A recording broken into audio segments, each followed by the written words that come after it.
In his book, They Came Before Columbus, anthropohistorian Ivan van Sertima describes how black Africans voluntarily sailed to the Americas hundreds of years before being forcibly taken to this land by white European enslavers and colonizers later in history. He writes, quote, "Boats had been found which started out from Guinea, a region in West Africa, and navigated to the west with merchandise," end quote. When one understands the flow of ocean currents, this was not a difficult feat. Sertima explains that, quote, "The North Equatorial Current, which joins the Canaries Current off the Senegambia coast of Africa, pulls boats caught in its drift toward the shores of the New World with the irresistible magnetism of a gravitational field," end quote. He goes on to state that on Christopher Columbus's third voyage to the Americas in 1498, quote, "The natives brought handkerchiefs of cotton very symmetrically woven and worked in colors like those brought from Guinea, from the rivers of Sierra Leone, and of no difference," end quote. This is an indication that black Africans traveled to the Americas, resided there, and clearly traded with the natives. Another anthropohistorian, Chikenta Diop, also reveals that tobacco, a plant native to the Americas, was found in the belly of Pharaoh Ramses II, which is another indication that black Africans were in the Americas hundreds of years before European colonization and enslavement. Diop states, quote, "The nicotine found in the stomach of Ramses II is a major discovery.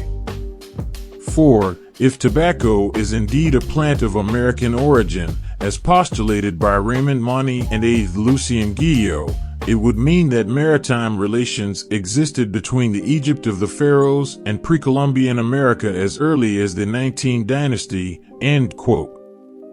To drive this point home further, Ivan van Sertima cites art historian Alexander von Wuthenau, who says, quote, "It is in contradiction to the most elementary logic and to all artistic experience that an Indian could depict in a masterly way the head of a Negro without missing a single racial characteristic, unless he had actually seen such a person. The types of people depicted must have lived in America. The Negroid element is well proven by the large Olmec stone monuments as well as the terracotta items, and therefore cannot be excluded from the pre-Columbian history of the Americas." End quote. In summary, black people were astute mariners, and they sailed to the Americas to live and trade with the natives of this land hundreds of years before whites or Europeans came upon this land, colonized it, and enslaved the black Africans already there and those forcibly taken from the continent of Africa.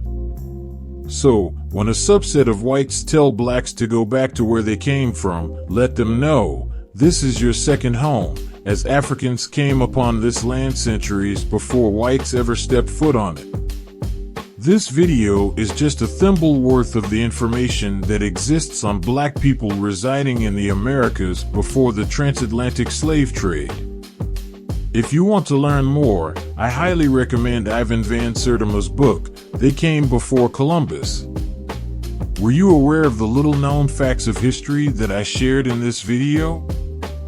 If not, just imagine how many more lies have come to characterize the conventional telling of history. Sound off and let me know your thoughts in the comments section. Well, this concludes my video. I'm Dr. Jermaine Thomas.